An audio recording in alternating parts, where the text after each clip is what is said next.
আসসালামু আলাইকুম।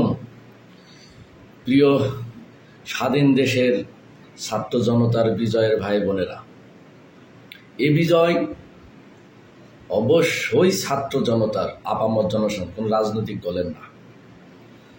হ্যাঁ, তারা রাজনৈতিক দল যারা আছে পিছন থেকে কন্ট্রিবিউশন করছে, সমর্থন জানাচ্ছে, স্যালুট তাদেরকেও। আমি আজকে কথা বলবো, এই মাত্র খবর পেলাম আমাদের পলকে পলকে নেট বন্ধ হওয়া পলক সাহেব বিমানবন্দরে আটক। পলকে পলকে বিমানবন্দরে আটক হয়েছে। আপনারা আরো শুনে খুশি হবেন এই লোকটা কত অত্যাচার করছে। আর হাউন কাকা পুলিশের প্রাচীর পার হয়ে পালাইতে পারে নাই। হাউন কাকা টিভি হার। দর্শক ভাই বোন বন্ধুরা, ছাত্র ভাই বোনেরা সজাগ থাকবে। দেশের ভিতরে যারা দলীয় কাজে নিয়োজিত ছিল, রাষ্ট্রীয় কর্মচারী হয়ে এই সমস্ত কুলাঙ্গার, লুটতরাজ, খুন খারাপের নেতা, খুন হত্যাকারী, তাদেরকে কেউ যেতে দিবেন না। বিপ্লব কুমার তুমি কই? ডিবির আগে মনিরুল ইসলাম তুমি কই? এমন অনেক আছে, তাদেরকে দেন। পালেস্টার সুমন, পালায়ে যাবা কোথায়? সারা পৃথিবী তোমাদেরকে চিনে, কোথাও শান্তি পাবা না। ক্রিকেটার মাশরাফি, খেলার রাজনীতি এক না বাবা। তোমাকে বারবার জনসাধারণ, ছাত্র জনতা বলছে, পচ্চা গেছে, একেবারে গন্ধ বেরোচ্ছে।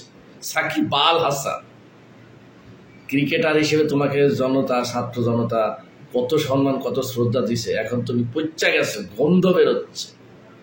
রাজনীতি করো, খেলার ভিতরে রাজনীতি। চাটুকা দালাল, চলচ্চিত্রের ভিতরে রিয়াজ, ফেরদৌস, এই ধরনের চাটুকা দালাল আছে নিপুণ, কেউ পার পাবা না। কারণ গুম খুন, চাটুকা, লুট তরাজ সবকিছু ভাগিরা তোমরা।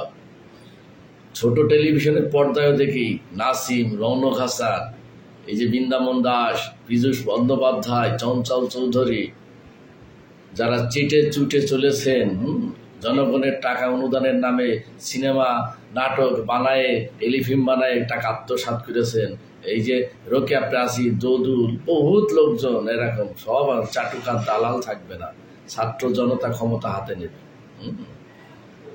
কোনো দুর্নীতি, কোনো অকারণ, কোনো অসামাজিক দ্রব্যমূল্য নিয়ন্ত্রণের বাইরে এইসব সিন্ডিকেট মিন্ডিকেট থাকবে না। আইনের মাধ্যমে চলবে।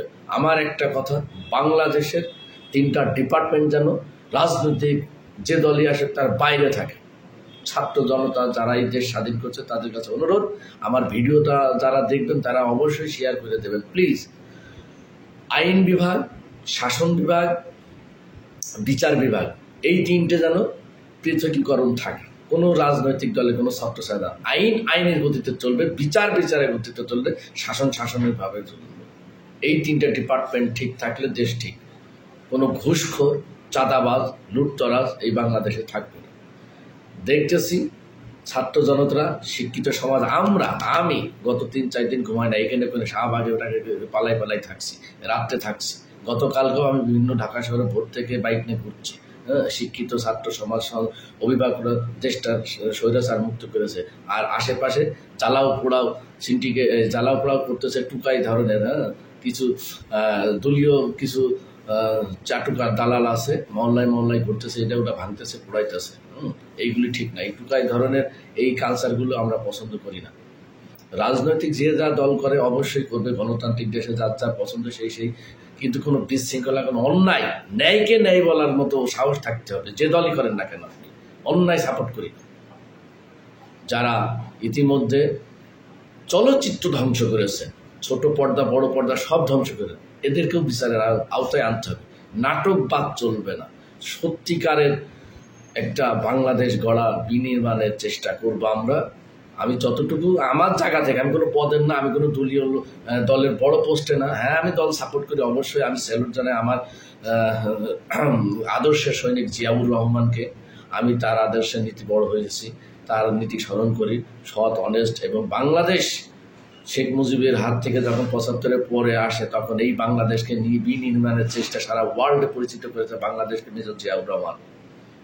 তার কথা ভুললে চলবে না, আমি স্যালুট জানাই তাকে। আমরা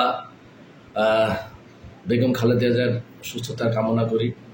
যে যা দল করেন কোনো ব্যাপার না, কিন্তু ন্যায়কে ন্যায় বলতে হবে, সঠিক লোক আসুক রাষ্ট্র ক্ষমতায়, আমি এটা চাই। আমি দল করি দেখে ছাপাই এই ধরনের কোনো বিষয় না। যে যা দল করেন তার দলের শ্রদ্ধা সম্মান রেখে দেশের ন্যায়, দেশে যেটা সঠিক সেটা। কিন্তু রাজনৈতিক দল ক্ষমতায় আসবেন, তখন এদেরকে শিক্ষা নিতে হবে এই ছাত্র সমাজ থেকে, উল্টোপাল্টা কাজ করা যাবে না। ধন্যবাদ সবাই, আল্লাহ হাফিজ।